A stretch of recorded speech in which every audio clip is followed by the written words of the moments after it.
Chapter 8. Then God remembered Noah, and every living thing, and all the animals that were with him in the ark. And God made a wind to pass over the earth, and the waters subsided. The fountains of the deep and the windows of heaven were also stopped, and the rain from heaven was restrained. And the waters receded continually from the earth. At the end of the 150 days the water decreased.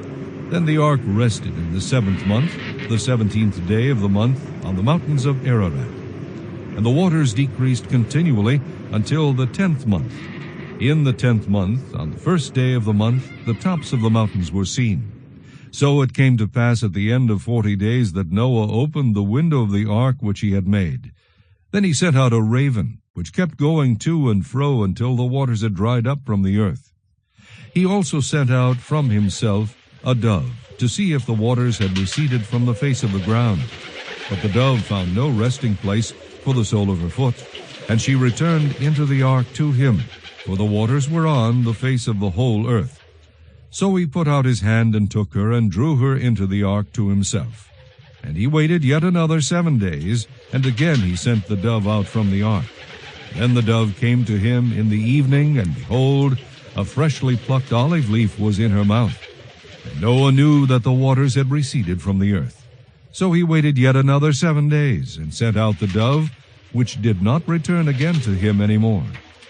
And it came to pass in the 601st year, in the 1st month, the 1st day of the month, that the waters were dried up from the earth. And Noah removed the covering of the ark, and looked, and indeed the surface of the ground was dry. And in the 2nd month, on the 27th day of the month, the earth was dried.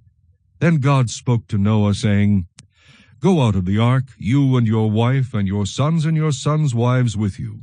Bring out with you every living thing of all flesh that is with you, birds and cattle, and every creeping thing that creeps on the earth, so that they may abound on the earth, and be fruitful and multiply on the earth. So Noah went out, and his sons and his wife and his sons' wives with him.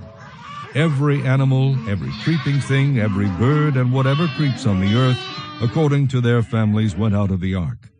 Then Noah built an altar to the Lord, and took of every clean animal and of every clean bird, and offered burnt offerings on the altar. And the Lord smelled a soothing aroma. Then the Lord said in his heart, I will never again curse the ground for man's sake, although the imagination of man's heart is evil from his youth, nor will I again destroy every living thing as I have done. While the earth remains, seed time and harvest, cold and heat, winter and summer, and day and night shall not cease.